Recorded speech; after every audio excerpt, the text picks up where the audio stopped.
a todos, señoras y señores, buenas tardes y bienvenidos al Instituto Cervantes, que es su casa. Como supongo que más de ustedes, alguno de ustedes ya sabrán, este acto, el de esta tarde, es el homenaje que queremos hacerle a Ana María Matute, quien esta mañana ha tenido la gentileza, la generosidad de donarnos en esa caja de las letras del antiguo banco que conforma este edificio, dejarnos un legado que para ella, como nos decía, es lo mejor que tiene de sí, que es su obra, su literatura. Nos ha regalado para que aquí quede depositado una primera edición de Olvidado Rey Vudú y que, desde luego, Cervantes la va a cuidar con todo el cariño que se merece y con todo el amor y cariño de verdad que le tenemos a Ana María Matute, que es una de nuestras mejores escritoras.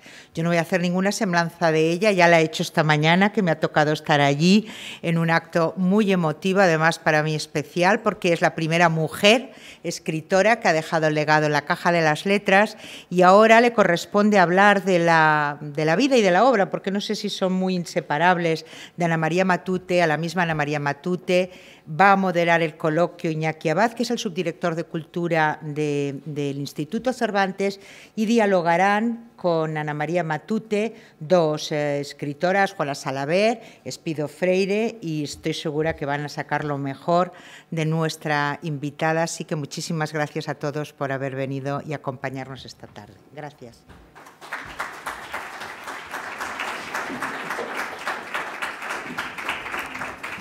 Pues bueno, muy buenas tardes. Como decía nuestra directora, para nosotros es realmente un verdadero honor tener entre nosotros a la escritora Ana María Matutes, una de las voces, y voy a tener que adjetivar, porque para algunas personas como para mí los adjetivos son como los números para los matemáticos. Decía que una de las voces más reveladoras, constantes y fecundas de la narrativa española. Ana María es un ejemplo de perseverancia, de amor por la escritura. También, como se decía esta mañana y como afirman sus biógrafos, a los 5 años, después de sufrir una enfermedad, aquella niña de mirada asombrada escribió un cuento que ilustró ella misma, con lo que abría de alguna forma lo que es su carrera literaria a una constante, la creación artística como escudo contra la aspereza de la realidad.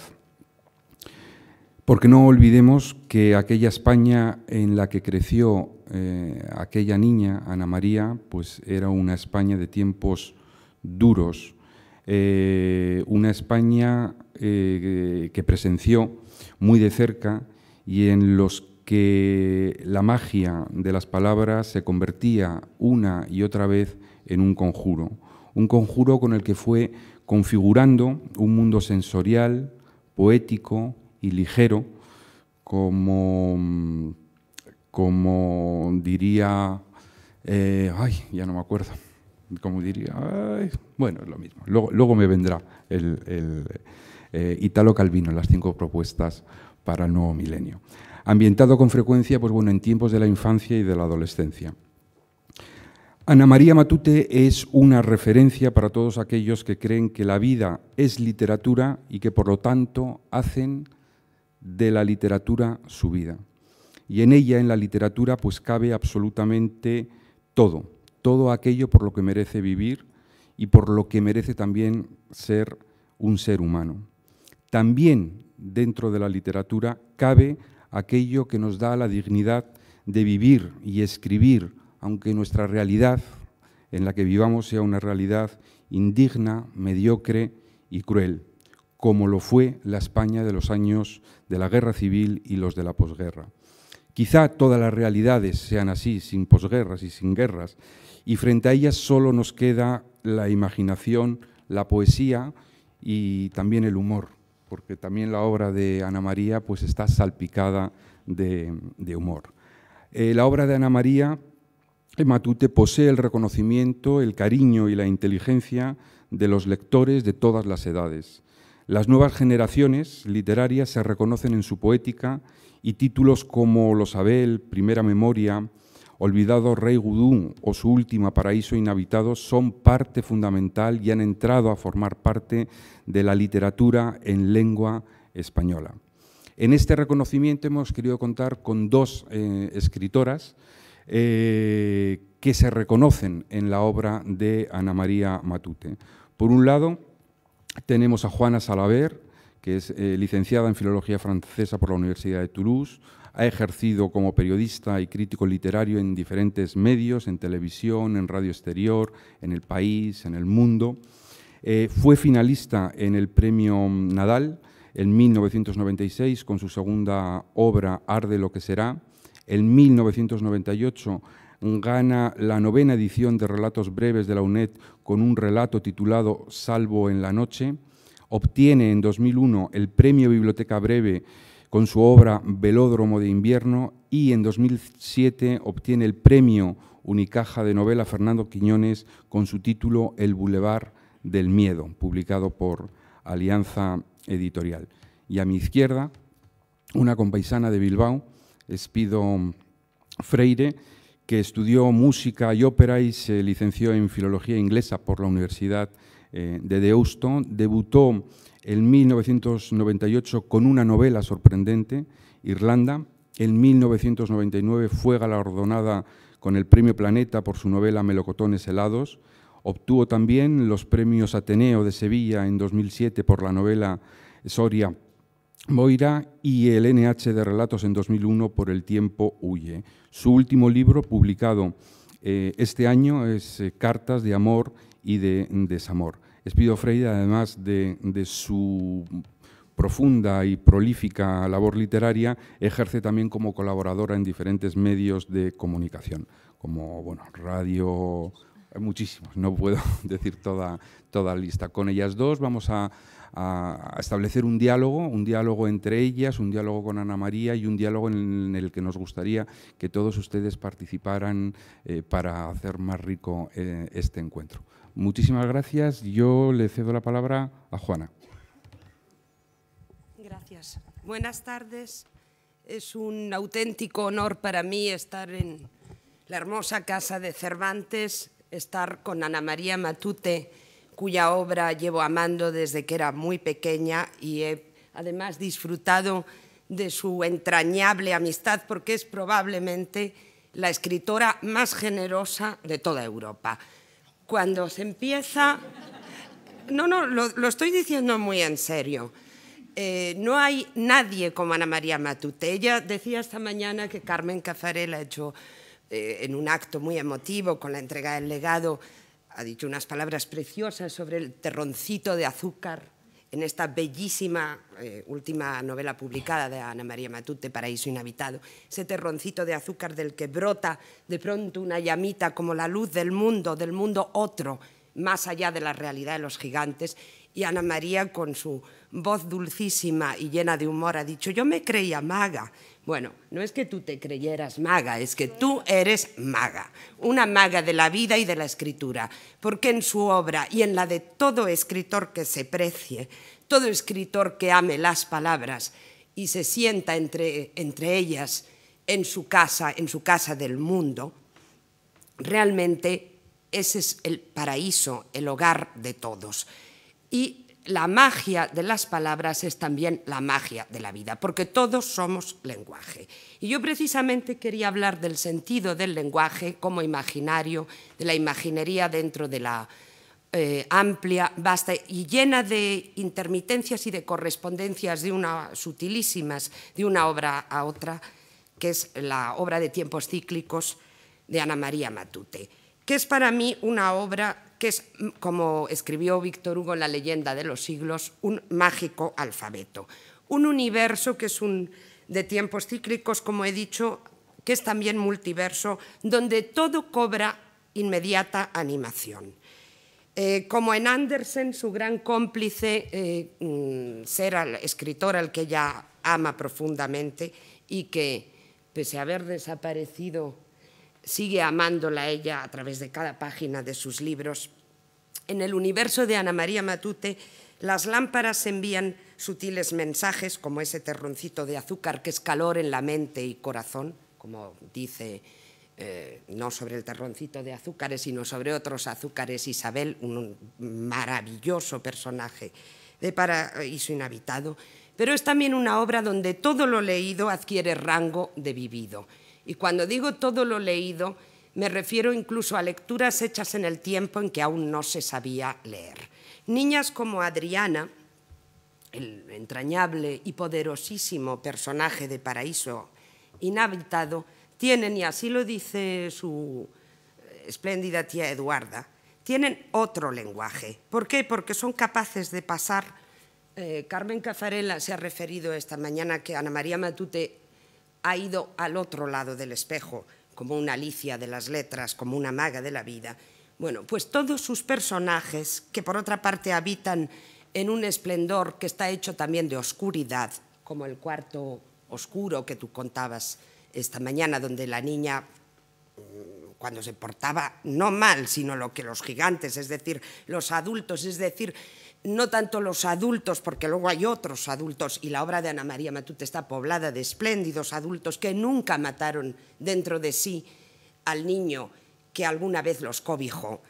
Entonces, ese cuarto oscuro de armarios altos que llegan, de la niña empinada a una escalera, allí la niña descubre que es posible darle la vuelta a las cosas, que es posible una vida más allá de las sombras, que es posible conjugar luz y sombra e ir más allá del temor. Por eso he creído siempre que la obra de Ana María Matute, que tiene, es una voz absolutamente intransferible, personalísima, pero con un hermanamiento con muchas corrientes, por ejemplo, del romanticismo alemán o con otros autores como Carson McCullers, en el sentido de comprensión profunda de la extrañeza. Y a la vez es una obra de profunda compasión también. Antes me refería al lenguaje y cuando Eduarda dice de Adri y de Adriana, tendrá otro lenguaje, cuando la madre dice que esta hija mía no habla, no sé qué hacer con ella, y dice, tendrá otro lenguaje. Esto me recordó también una novela maravillosa, la segunda de la trilogía de Los Mercaderes, Los soldados lloran de noche, cuando en un momento terrible la madre de uno de los personajes, Manuel Taronjí, en medio de la crueldad de la guerra y de la posguerra, acaban de raparle el pelo a su madre, y el niño piensa que a su madre siempre había sido calificada por quienes de repente dejan de ser casi seres humanos y se convierten casi en alimañas, arrojándose sobre la madre para arrancarle los mechones de cabello. Dice, ¿acaso su extraño lenguaje era para las mujeres insolencia? Y también en esa belleza que es olvidado, Rey Gudú, la reina tiene un sueño en un momento dado, donde piensa que está, bueno, sueña que está viendo a la princesita Tontina y que la princesita Tontina le escucha decir, no temo a la nieve, madre, solo temo a la primavera.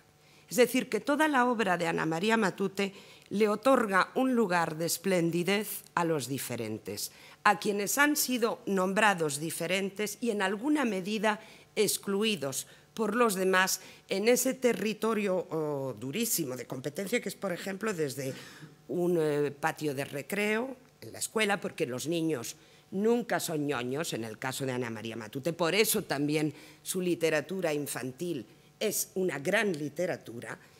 No se refiere a ñoñerías del... El niño salió un momento y dijo, sí, me voy a acostar temprano.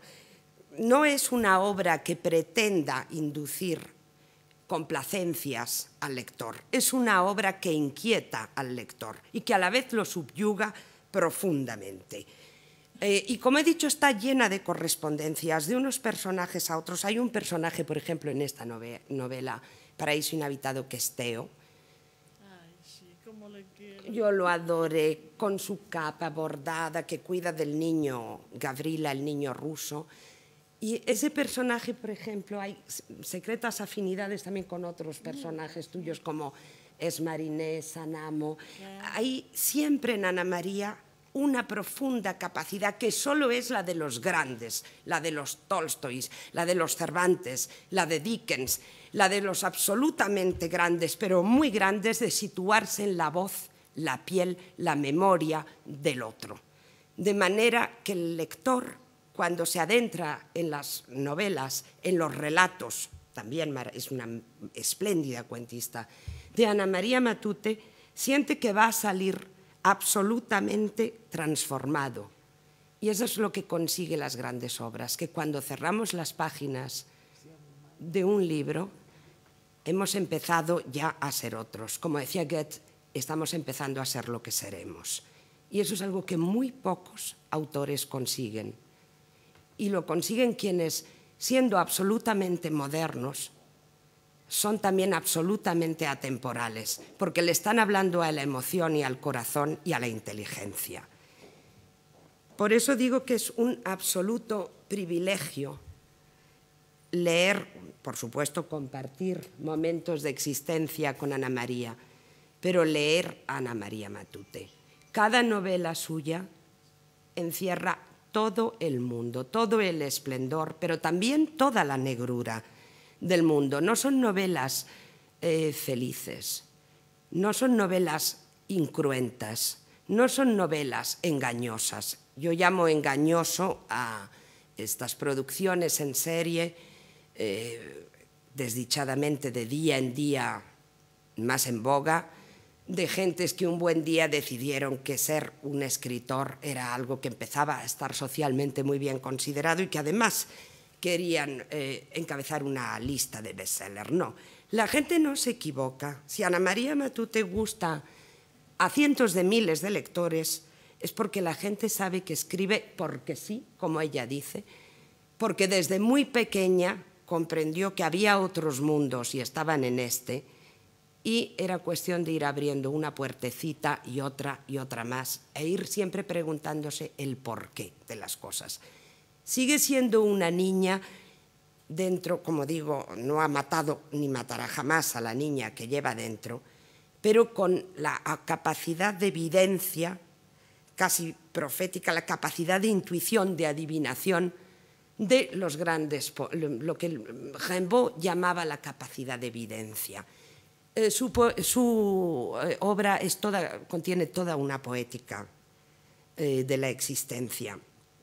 Y quisiera, no sé si me estoy alargando mucho, leerles En la Torre Vigía, que es otra novela que me parece hermosísima. ¿Es que me gusta? ¿Es verdad que sí? Estaba recordando, hay un momento que se dice, aquel viejo decía a menudo que quien alcance esto, si llegase algún día a existir, no vivirá apartado. Bueno, luego seguía y corto un poco el párrafo, sino que por el contrario se prodigará como la lluvia.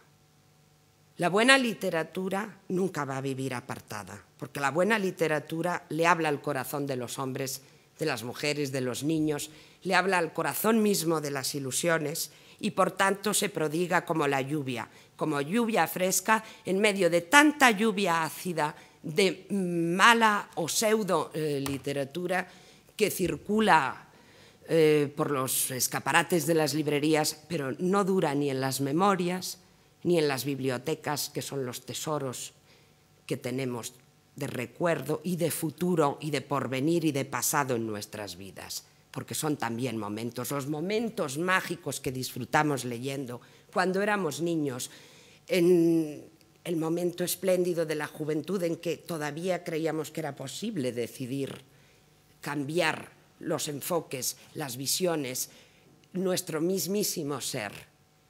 Leer y escribir es lo que nos hace, el discurso, el lenguaje, la poesía de la existencia, es lo que nos hace seres humanos. Y la gran capacidad de compasión que tienen los personajes de Ana María Matute por el dolor humano, por el miedo, por el pavor. Ella, que ha vivido una guerra, que después ha padecido una dictadura y una posguerra de 4 décadas, haber sido capaz de obra a obra mantener intacto ese hilo de oro ese de no renunciar jamás a la fantasía y ese saber multiplicar las vidas, simplemente con el gesto de tomar un bolígrafo, sentarse a la máquina, que tú sé que eres más de máquina que de ordenadores, y volver a nacer a través de la piel de cada personaje, cada minuto, para reinventar el mundo, me parece sencillamente hermosísimo y prodigioso. Y de verdad, termino, ya no saben lo feliz que me he sentido esta mañana viendo a Ana María haciendo entrega de su libro a la casa, la bella casa de Cervantes, que es la de todos nosotros, que amamos las palabras porque somos palabras. Palabras que son prodigio de lluvia que no termina. Muchas gracias.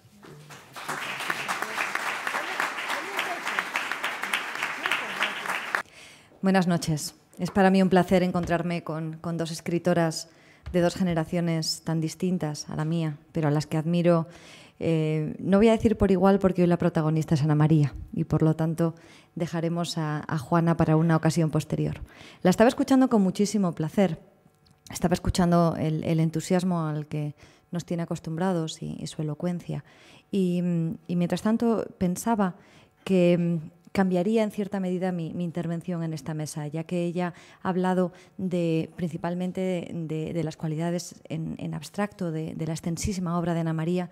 Yo quería hacer una vinculación quizás un poco más personal, y perdónenme la inmodestia.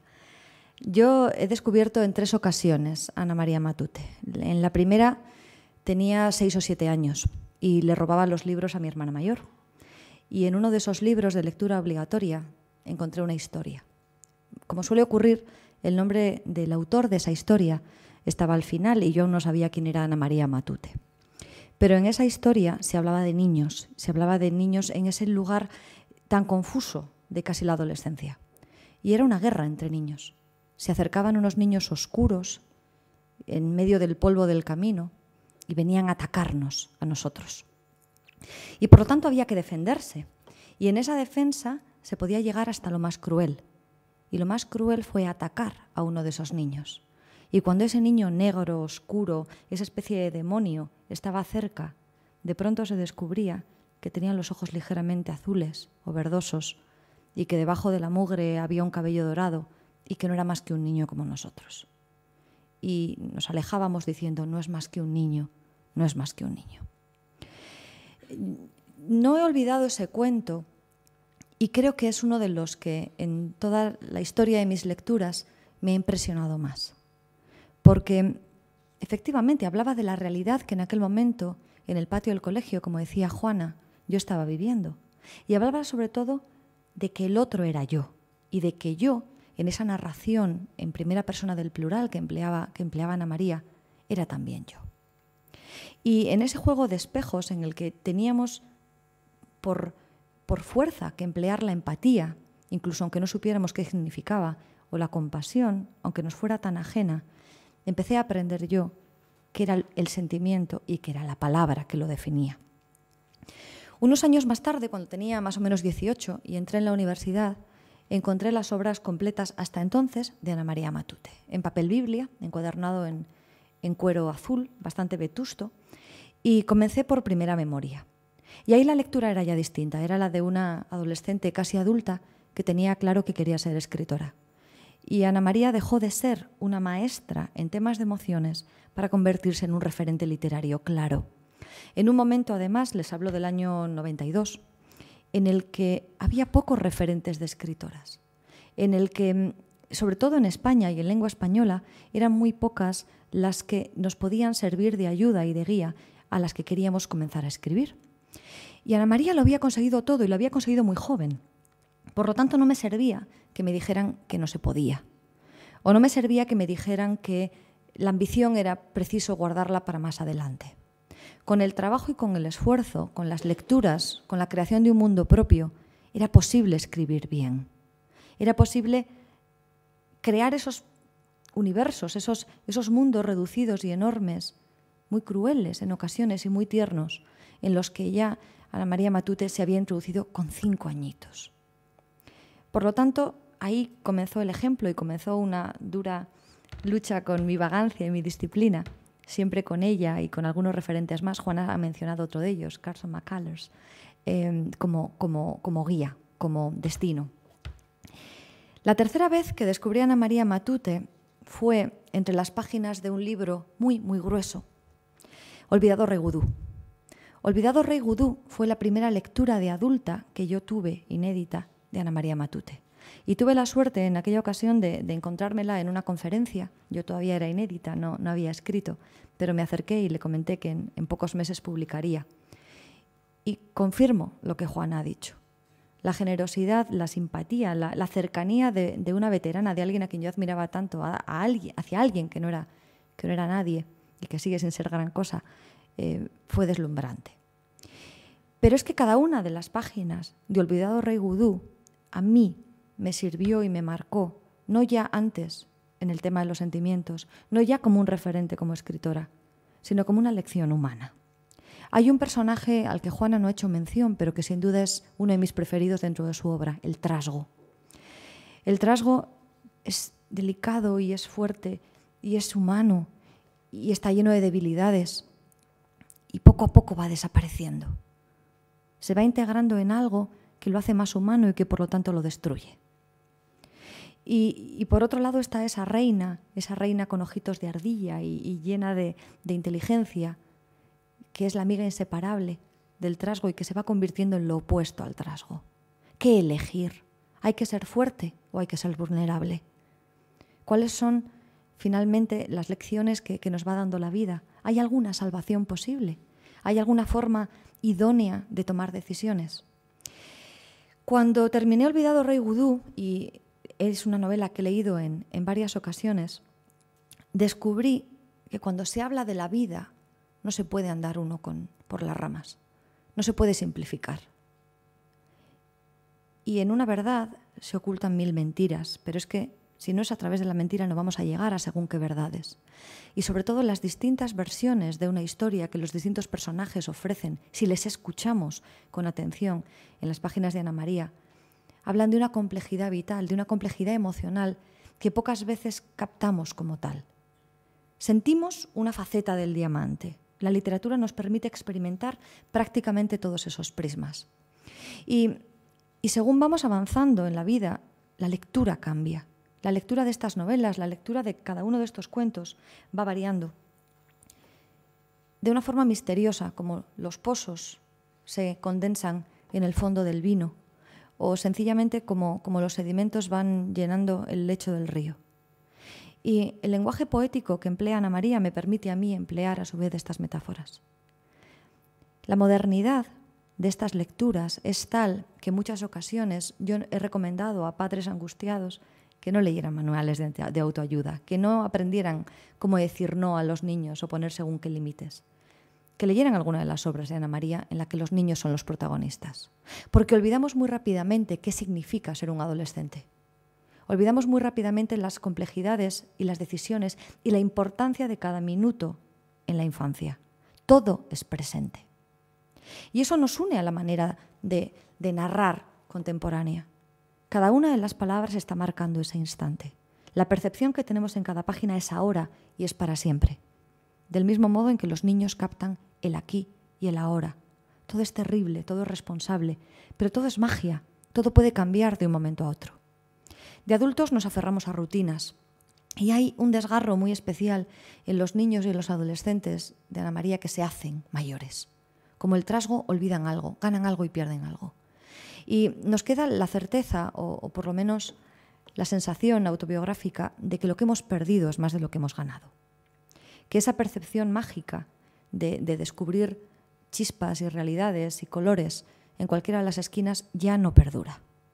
Y que nos hemos convertido en esos gigantes limitadores en ocasiones, no solamente con los más pequeños, también con los que nos rodean.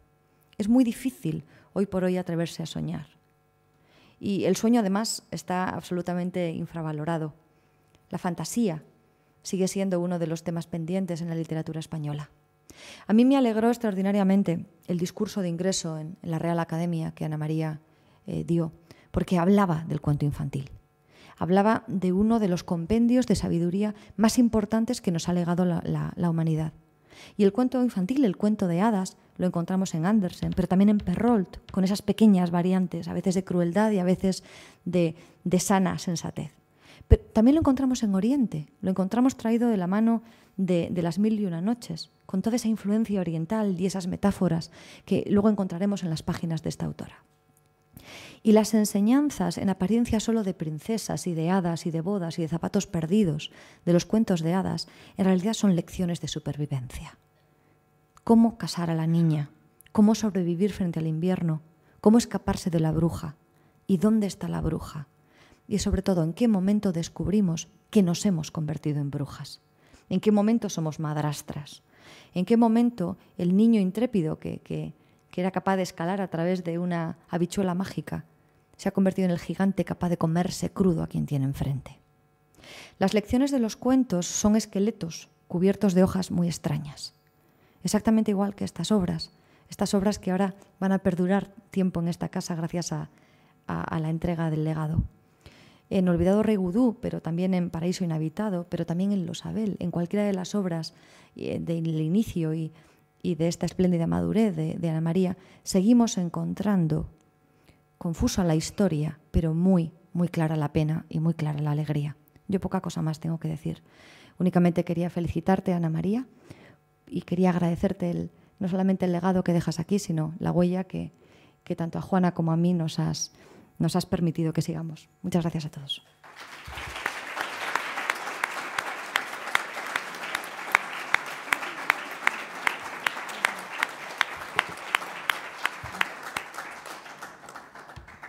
Bueno, ahora, después de estas dos aproximaciones brillantes y emotivas y como muy, muy humanas, nosotros previamente habíamos concordado que quizá íbamos a dar, pues bueno, juego a un pequeño diálogo entre ellas tres.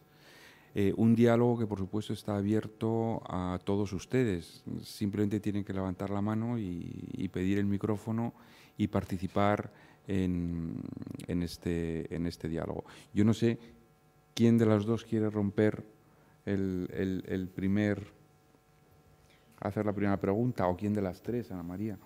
Si lo quieres romper tú y hacernos una pregunta a nosotros. Mejor que me pregunten, porque yo no sé lo que les interesa. Tienen que preguntarme para saberlo. Si yo me lanzo a explicar cosas que a nadie le interesan, es horrible, ¿no? Mejor que me pregunten, y así sé que por lo menos esa pregunta tiene alguien que interés en conocerla. Pues no. Sí. ¿Alguien? O empezáis vosotras, algo que os pueda interesar. Bueno, yo sí que tenía una pregunta, una curiosidad, que era, Ana María, en este mundo tuyo poético, tan metafórico, ante una realidad tan dura, tú empezaste a escribir en los años 50. ¿Cómo fue tu relación con los escritores de aquella generación? Muy buena. Éramos unos escritores que estábamos todos amenazados, que estábamos todos temerosos, porque a la menor cosa que decíamos ya nos prohibían el libro o nos prohibían frases y... Bueno, pues claro, nos queríamos mucho. Yo creo que nos queríamos mucho más entonces que ahora los escritores. No se quieren tanto. Entonces nos queríamos mucho todos. Y formábamos unos grupos muy, muy bonitos. Yo los recuerdo incluso con nostalgia, fíjate. Aquellas tardes que, por ejemplo, en Madrid eran unos y en Barcelona otros. Aquí, por ejemplo, yo tenía Aldecoa, Josefina, Ignacio, Sánchez Filosio, José María del Cristo, muchos, ¿no? Íbamos y tomábamos nuestras copitas, que son muy importantes, en las tabernas, aquellas tabernas madrileñas que tenían unas barras, digamos, no eran barras, pero no sé, eran mostradores, como decían ellos, de zinc, y tenían unas frascas, eran unos preciosos frascos así, con vino, por 1,50, nos vendían unos vasitos de vino deliciosos, ¿no? O por lo menos a nosotros nos parecían. Y así bebíamos y vivíamos. Vivíamos y bebíamos. Y arreglábamos el mundo, pero en cambio el mundo no se arreglaba. Era una época muy hermosa. Todos escribíamos con una ilusión, con una fe, con un amor inmenso. Y ahora pienso yo, cuando oigo a la juventud que escribe y a los que no tienen ese amor, no tienen esa comunión entre ellos, no tienen eso que teníamos nosotros. Claro, la vida es muy dura, la vida ha cambiado. Nosotros vivíamos en un mundo muy cerrado. Ellos han tenido ocasión de conocer más y de ver más, pero me gustaba aquello, me gustaba aquel mundo, aquel cariño que nos teníamos, si a él le pasaba algo, todos estábamos con él, todos a apoyarle, a sacarle del problema, ¿no? No digo que ahora no ocurra, también puede ocurrir, ¿no? Y además también hay escritores muy majos, ¿no? Pero hay una cosa que a mí me parece que no es buena. Ahora, por un lado es buena, porque también el escritor se siente más arropado económicamente, ¿no? Que un escritor joven que empieza, un editor le dice: yo te voy a dar unos adelantos para que puedas vivir tranquilo, pero tienes que escribir un libro al año. ¿Quién puede escribir un libro al año? Desde luego yo no, ni creo que nadie. O si lo escribe, ¿qué libro será, no? Esto no encuentro que es malo. Bueno, hubo uno que era Balzac, pero claro, se quedó ciego con 47 años por escribir un Balzac. Que se quedó ciego por escribir un libro al año porque es que efectivamente eso es absurdo. Ese era un genio. Los genios son aparte, ¿no? Lo normal, lo cotidiano, no es así. Evidentemente. Ana María, me gustaría que contases aquella novela que escribiste sobre la Revolución Francesa, porque hay un momento precioso cuando Adriana dice en el libro, le lleva el papá al cine y sale y dice: yo quiero seguir viviendo dentro de la película, ¿no? Y tú creo que habías visto una película, me contaste. Mi madre a ver, con mi hermana mayor a ver Historia de dos ciudades de Dickens, pero en película, y me pareció fascinante. Yo no había oído más hablar de la Revolución, porque en los colegios donde íbamos las niñas entonces, las llamadas maestras eran unas señoras que no habían ido jamás a la universidad, que no tenían ningún título, que no sabían nada de nada, solo sabían que el demonio venía a ver a las niñas por la noche. Como mi hermana, perdón, que hago un inciso, voy a contar, mi hermana mayor era guapísima. Entonces, claro, se miraba al espejo, le gustaba, claro, lógico.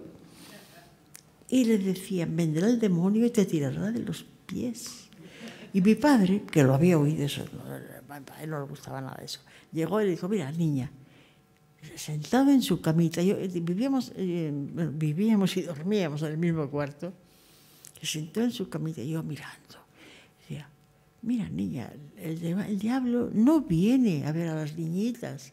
No va a las niñas, quítate eso de la cabeza, que no. Y se le quedó mirando y le dijo: papá, no serás tú el demonio. Eso es tremendo, ¿no? Es tremendo. Eso, ¿por qué lo contaba yo? Porque la educación la Revolución Francesa. Bueno, pues claro, yo no había tenido ni idea de lo que era la Revolución Francesa a los 11 años, que ya tenía que haber sabido lo que era la Revolución Francesa. Pues no lo sabía. Entonces me enteré, ¿cómo me enteré? Además, por la película, pero bueno. Entonces escribí una novela sobre la Revolución Francesa. Y dio la casualidad de que entonces empezó la guerra. Y yo me iba y les leía a mis hermanos que estaban durmiendo. A mis dos hermanos les leía los capítulos cada vez. ¿Y qué pasa? Y no veáis ¿Qué Revolución Francesa me inventé yo? Pero bueno, no dejaba de ser la Revolución Francesa. También era, hasta cierto punto, el espíritu lo era. Que no querían ya que les estropearan más la vida, mucha gente que estaban pasándolo fatal y que decían que comía, que no tenían pan y que la reina decía, pues que coman brioches. Ana María, tú has dicho siempre que eras una niña tartamuda. Y ahora, con mucho sentido del humor, a veces cuando no escuchas las preguntas dices, es que yo no soy dura de oído, soy sorda. Dices, en ocasiones cuando no escuchas bien las preguntas dices, es que yo no soy dura de oído, es que soy sorda. Sí, es que es verdad. Además de ser sorda, además de estar operada 2 veces de los ojos y además de ser tartamuda, ya no sé qué más puedo ser. Y coja. ¿Qué más puedo ser? Sí. ¿Hasta qué punto esa tartamudez te hizo ayudar? Te hizo escribir, te ayudó en cierta medida. Fue terrible en mi infancia, fue terrible porque se me agudizaba más en el colegio. Era una tartamudez que no era tanto defecto físico como el miedo que me daban las personas mayores, el miedo que me daban aquellas monjas tremendas, que no os podéis imaginar lo que eran aquellas monjas, porque ahora han cambiado mucho, eso me dicen, y yo lo veo, seguramente es verdad, pero aquellas monjas eran tremendas, se llamaban Les Dames Noires. Qué bien se llamaban Les Dames Noires. Eran las monjas de Saint-Maur, que estaban aquí en el colegio de Saint-Maur, que creo que aún existe. Y estaban se llamaba entonces el Paseo del Cisne, ahora no sé cómo se llama. Entonces sí, eran tremendas, ignorantes, como un carretero. Pero lo más ignorantes que se puede uno imaginar, pero eso sí, con un empaque y una manera de... que te decían, las niñas por la noche, viene el demonio, ya para ti, pensaba yo, que yo no tenía nada de miedo. Yo no era nada miedosa de niña. Lo fui después, pero no para esas cosas. He tenido miedo muchas veces y lo sigo teniendo. Un miedo del mundo, de la gente, y una timidez muy grande también. Si hay alguien que quiere participar, estamos abiertos. Si alguien quiere preguntarme cosas, que me las pregunte. Y si no quiere, tampoco pasa nada. Hola, Ana María. Ante todo quería felicitarte, no solo por tu obra, sino por lo que creo que es más difícil, haber mantenido tu niña interior ante un mundo tremendamente racional y adulto. Entonces, quería preguntarte cuál es el secreto para mantener a tu niña interior. ¿Cuál es el secreto para mantener a tu niña dentro? ¿Para qué? Para mantener la niña que tú eres dentro. Ay, hija, no lo sé. No sé. No es un secreto, es una desgracia. Ha ocurrido así y se paga muy caro. Te advierto que se paga muy caro. La inocencia no se perdona. La inocencia se hace pagar. Y te encuentras muy solo a veces. Y muy triste. Y muy pequeñito. Así es. Pero bueno, se sale adelante. Por lo menos la Matute sale adelante. Matute, adelante. Hay que ser así. Hay que superar, hay que decir, los dolores físicos, los otros que son peores. Hay que decir, va, adelante. Vete adelante, no te dejes matar. Uy, si yo me hubiera dejado matar. He tenido tantas ocasiones para morirme.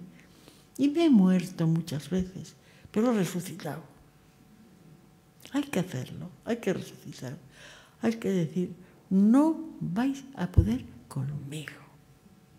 Y aquí estoy.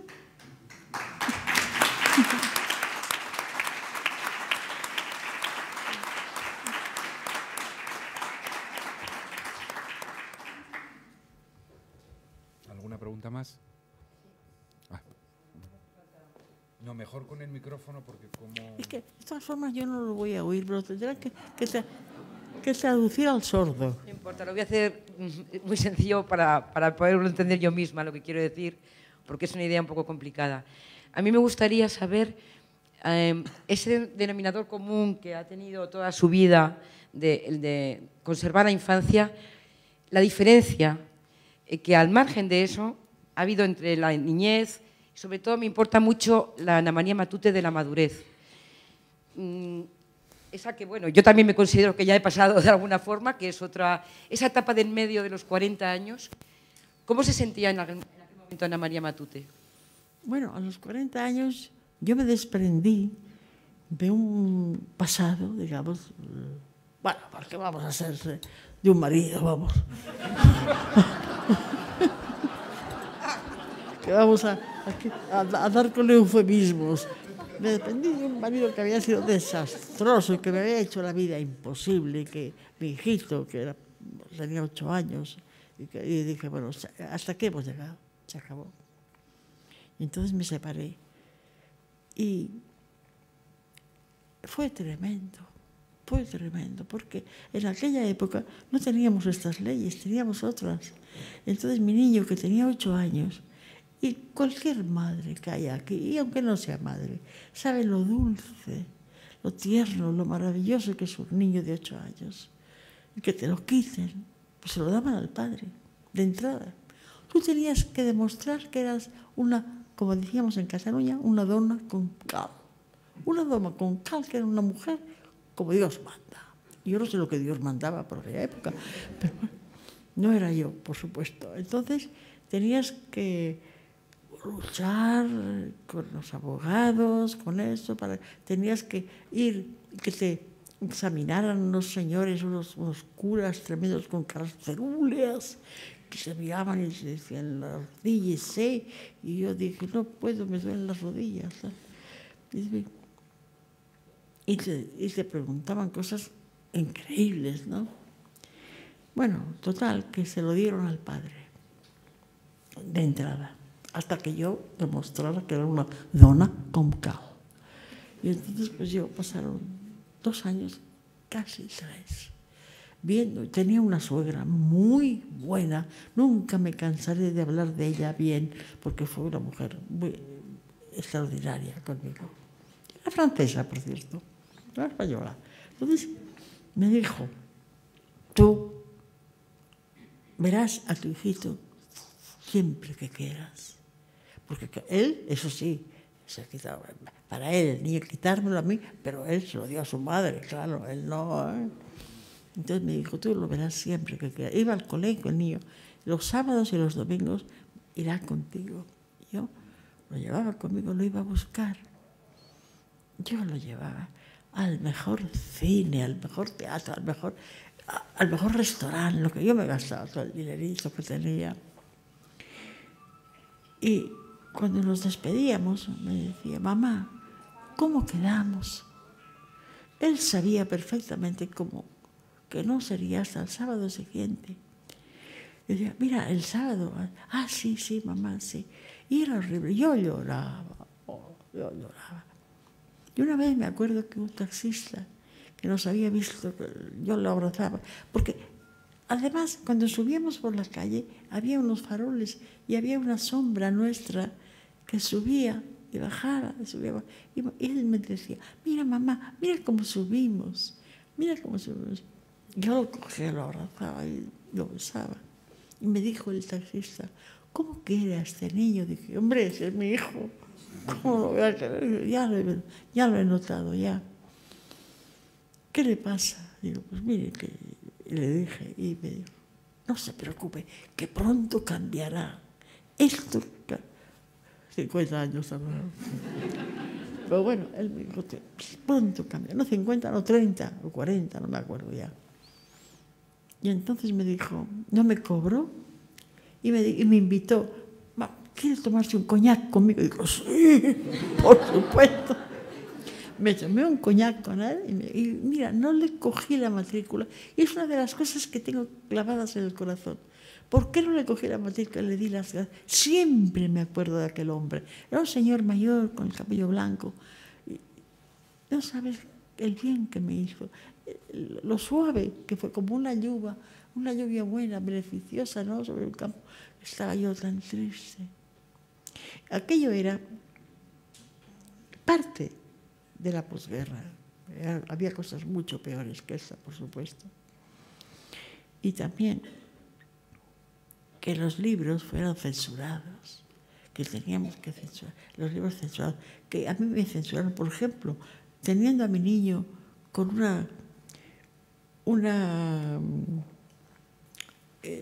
esto, ¿cómo se llama? No me acuerdo. Anginas. No, era peor, era una... Ay, no me acuerdo cómo se llama. Lo que llamaban antiguamente en los pueblos el garrotillo, que era una difteria.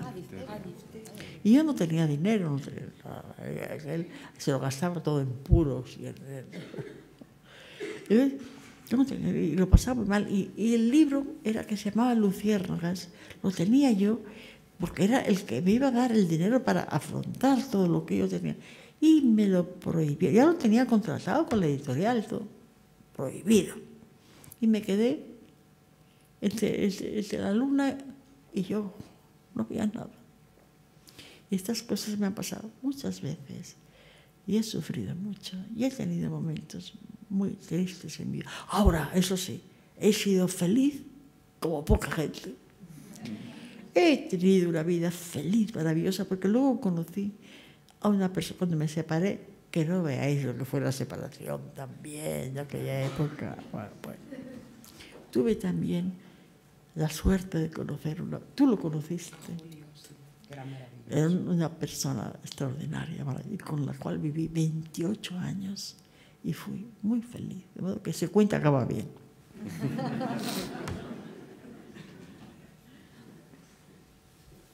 ¿Alguien más quiere participar? Yo sí que tengo una preguntita banal, ¿eh? No voy a hacer una pregunta inteligente. Que no va a ser una pregunta inteligente la que te voy a hacer yo. ¿Vale? Y es, con perspectiva, visto desde ahora, la generación de los años 50 fue como la irrupción, o sea, de un grupo de mujeres que escribía, probablemente la primera vez, lo que es en la historia de España, ¿no? Pues Carmen Martín Gaite, Carmen Laforet, Josefina Aldecoa, empezó Carmen, ¿no? Entonces, visto desde ahora, parece que ¿erais conscientes vosotras de vuestro papel? No era... Sí y no, o sea, no éramos conscientes hasta ese punto, pero sí sabíamos que éramos las primeras mujeres a las que nos hacían caso.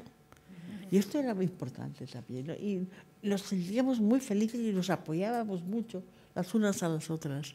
Yo recuerdo mi amistad con Carmen Martín Gaite y con Josefina Aldecoa fue extraordinaria. Nos queríamos muchísimo, nos ayudábamos muchísimo y estábamos siempre juntas. Y fue la primera vez que nos sentimos un poco como, yo diría yo, como resucitadas, no sé, como que éramos alguien, que no estábamos tan olvidadas como habíamos estado hasta aquel momento. Entre las tres, ¿y por qué? Pues no sabemos por qué, porque hemos salido las tres, de pronto. Y se han dado cuenta de que las mujeres también tienen algo que contar. Y mucho, por cierto. Y mucho. Y todavía mucho más. La mujer que dice que siempre que hay una mujer detrás de un hombre, bueno, también dicen otra cosa, dicen que detrás de un hombre inteligente siempre hay una mujer asombrada.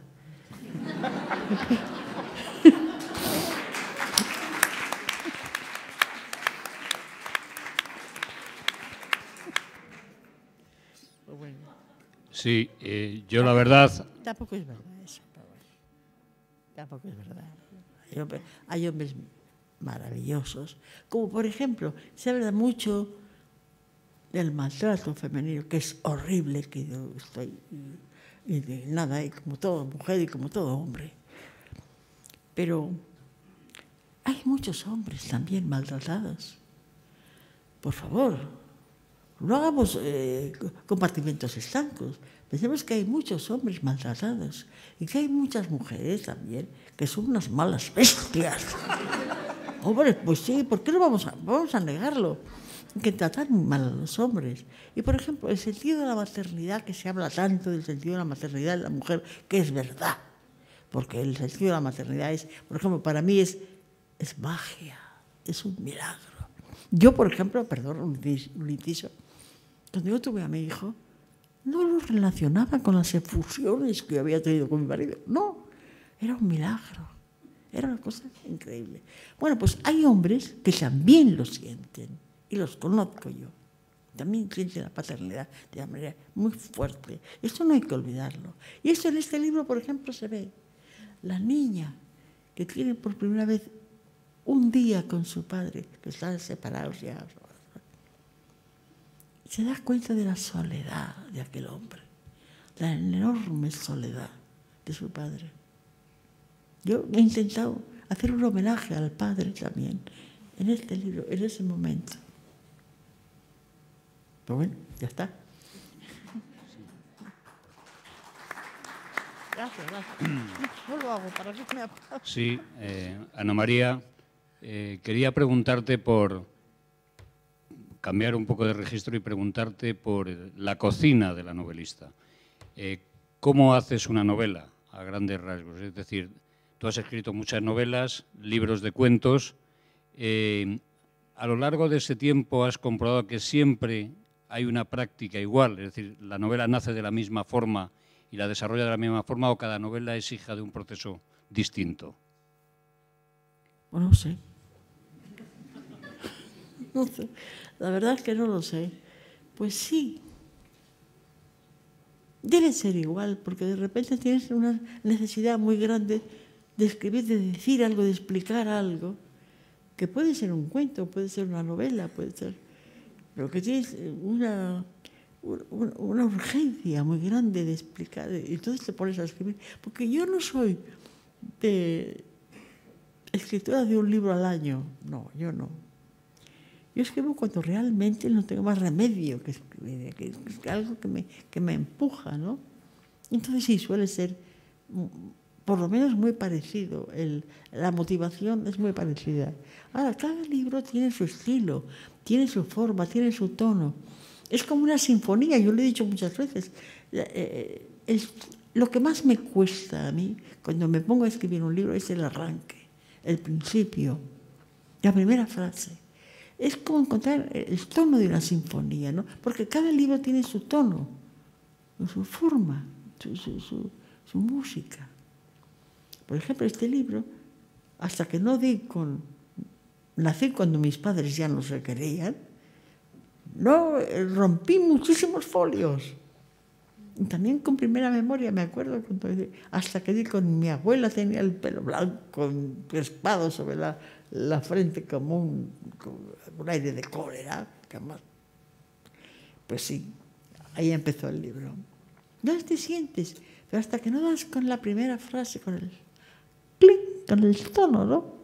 Es muy difícil. Bueno, es muy difícil escribir. El que diga que es fácil, miente. O es tonto. Pero es muy, ¿verdad? Que es muy, ¿verdad? Espino? Que es muy difícil escribir, es muy difícil. Todo lo que se hace con amor, con ilusión, con ganas de hacerlo bien, es difícil. No es fácil.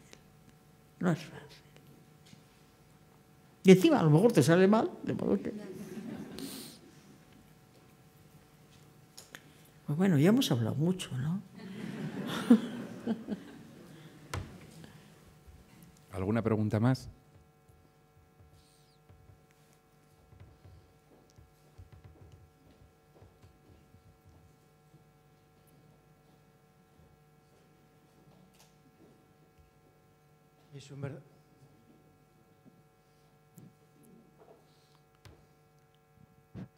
Es un verdadero placer escucharles a ustedes y especialmente a Ana María. A mí me gusta mucho leer y no sé si seré capaz de expresar lo que quiero decir. he leído algunas novelas de ese grupo de mujeres que indicaba antes el señor Abad. Y no sé por qué, pero me da la impresión de que hay como una literatura femenina, y con esto yo no quiero hacer oposición a la masculina, pero el término, los términos, los epítetos, la construcción, un poco lo que le sale del alma a la escritora, me da la impresión a mí de que hay una clara diversidad entre un hombre que escribe y una mujer que escribe, una novelista mujer y un novelista hombre. Quisiera saber si es posible esa diferencia o realmente no. Literatura masculina y femenina. ¿Qué sé yo? A lo mejor, no sé, yo qué sé. Desde luego, un hombre y una mujer son diferentes. Esto es obvio. Ahora, que su literatura sea distinta, pues no sé. Ha habido mujeres que han escrito como hombres, como mentalidad de hombres, como George Eliot, por ejemplo, que era una mujer y parecía un hombre. Y ha habido hombres como Proust, por ejemplo, que podía haber escrito una mujer, esa sensibilidad, tener ese conocimiento de la mujer y del mundo femenino también. Yo qué sé. Oye, hay una confusión muy grande que muchas veces se pregunta a los escritores, nos preguntan cosas que porque somos escritores se creen que los tenemos que saber. Y no, somos escritores, pero ignoramos cantidad de cosas. Yo qué sé. Eso es una de las cosas que también me interesan. Me pregunto, pero no lo sé. Esto también es cuestión de la personalidad de quien escribe. Hay hombres que tienen una sensibilidad femenina casi, y hay mujeres que tienen una sensibilidad masculina. Sí, y escriben, a lo mejor escriben. Y ahí está. Yo qué sé, no creo que importe mucho el sexo para eso. Importa la mentalidad, el talante. Ese que está tan de moda, eso del talante. Es el talante de cada uno. Digo yo, vamos. Qué silencio.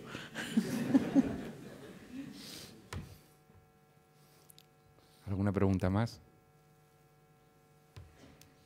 Si me permitís un inciso, simplemente. Nunca veo que esa pregunta de ¿existe una literatura masculina? Se la gana un escritor hombre. Jamás.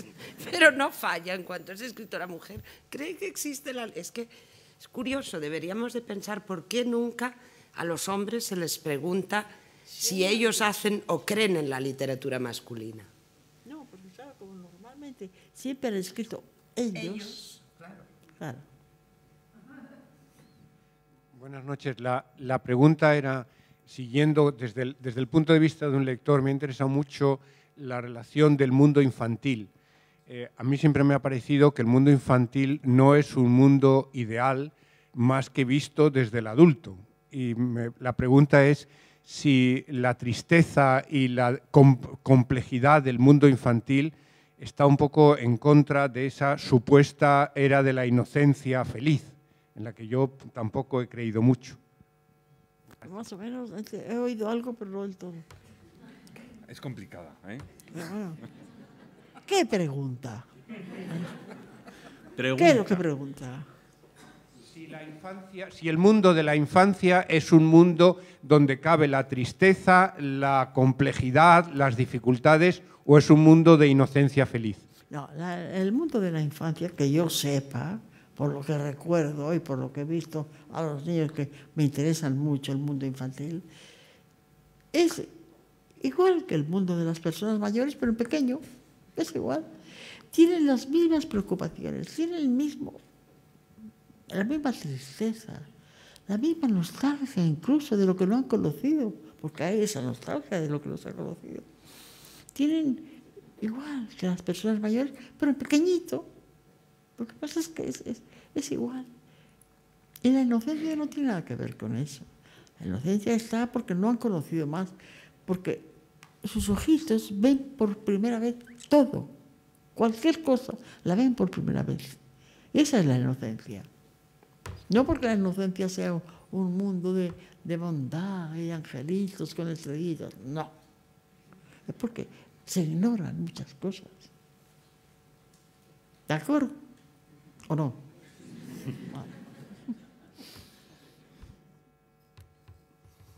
Bueno, pues ya está, ¿no? Vamos a dejar si igual hay alguno más. Vamos a, la última. Si hay una última. Que quieran, pero... Si hay una última. ¿No hay una última? Bueno, pues entonces si no hay una última pregunta, simplemente pues bueno, concluir, agradecer tanto a Juana como a Espido la presencia y por supuesto a Ana María. Yo había empezado hablando de literatura y vida y yo creo que vamos, cerramos así, diciendo que Ana María es un ejemplo de literatura y sobre todo es un ejemplo de vida literaria. Muchísimas gracias por su asistencia y nos vemos en próximas actividades en el Instituto. Gracias.